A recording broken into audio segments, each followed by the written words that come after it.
there are things, and everyone in the audience should know this, there are things coming down the pipeline on the artificial intelligence front that are just going to make your hair stand on end within the next year, because there is so much transformation going on in that domain, and that's been the case particularly for the last 6 months, that it's almost unimaginable. You're going to see things you just can't possibly. How many of you clap? How many of you know what ChatGPT is? So I'll tell you what ChatGPT is, just so you know, because you need to know this. And I don't know what sort of technological revolution this is. Gutenberg press level? It's something like that. This is a big deal.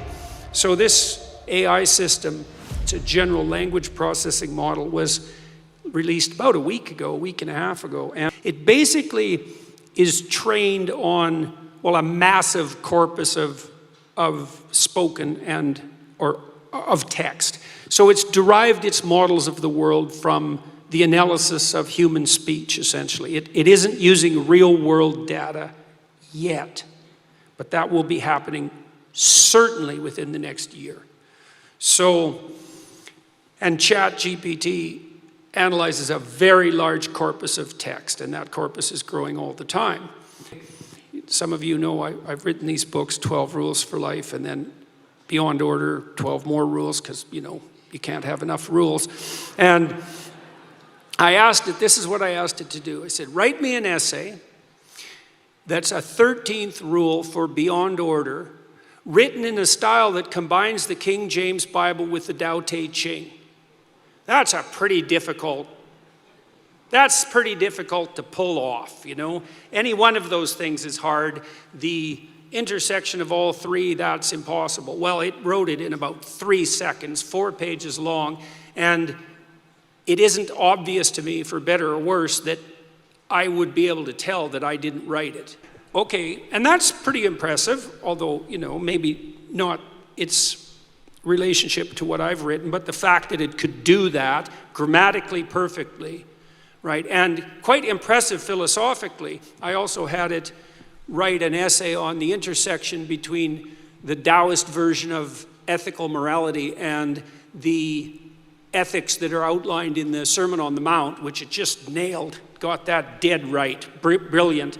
There was a computer engineer who purported to work for Tesla. He asked ChatGPT, said, look, I work for Elon Musk, but I haven't been doing much for the last week, so I need you to write me 10 bullet points about what I probably would have done as a engineer at Twitter. What 10 things did I do last week that were productive and valuable? And, oh, if you don't mind, write me the accompanying computer code that goes with each project.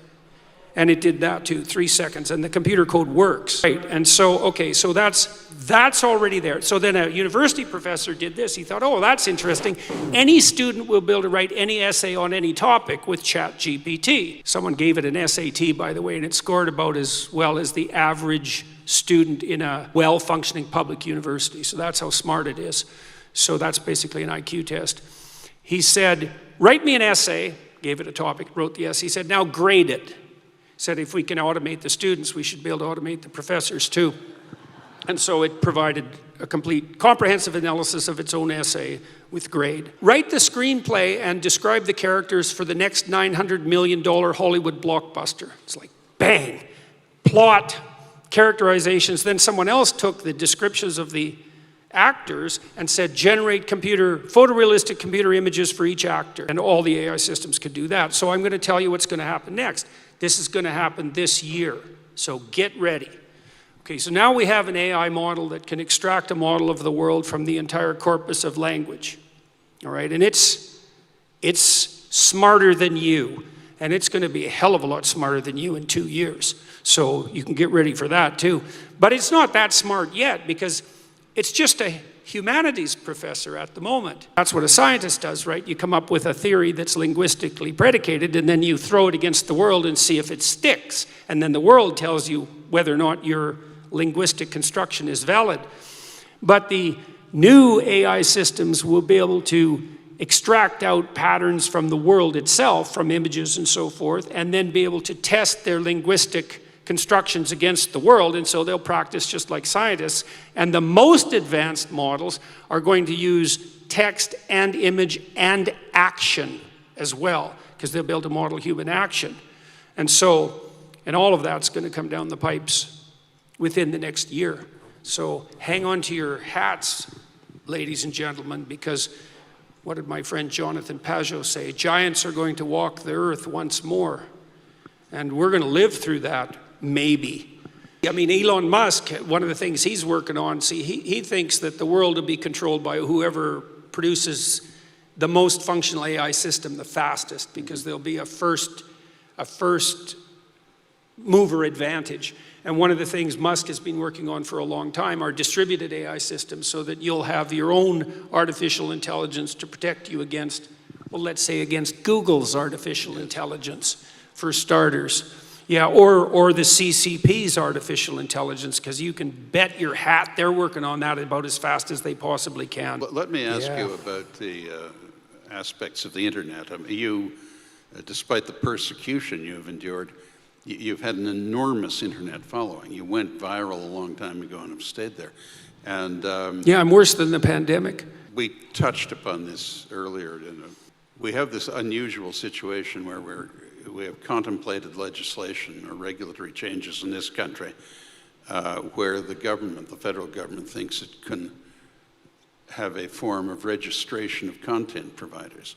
And I suspect what they're doing is trying to catch the coattails of this reaction in the United States to the revelations, which are no great surprise to anyone who followed it, of the extreme partisanship and professional dishonesty of the major social media platforms in political terms. But what is your advice to this country and to this group about preservation of freedom of expression in the internet? I mean, you have been a great benefactor to all of us, but in your chosen mission, a beneficiary of a relatively free access. Expressed concern that a poll had revealed that 75% of Canadians would cheerfully and uncomplainingly go back to wearing masks and a shutdown if they were told by the ostensible authorities to do so, even though we now know that all of these people, all of Fauci's local emulators, they all self-identify as Dr. Frankenstein's monsters. And but my question of you is, can we preserve freedom on the internet? Well, I think we have a blessing in disguise in the Liberal government, because they're too incompetent to be as tyrannical as they want to be. I'd probably match your typical dim-witted gaming 13-year-old boy against Trudeau's best bureaucrats on the tech front any day. And so it's not going to be that easy to lock down the net. And the other thing that'll happen too, and perhaps you should get prepared for this, is that anybody in Canada who's got a creative bone in their body, once they're subject to the kind of limitations that the Trudeau government is trying to put on content providers, which is anyone, by the way, you're a content provider, man, if you post on Facebook, and some of you probably do, even though maybe you shouldn't, all they'll do is all the creative people just leave.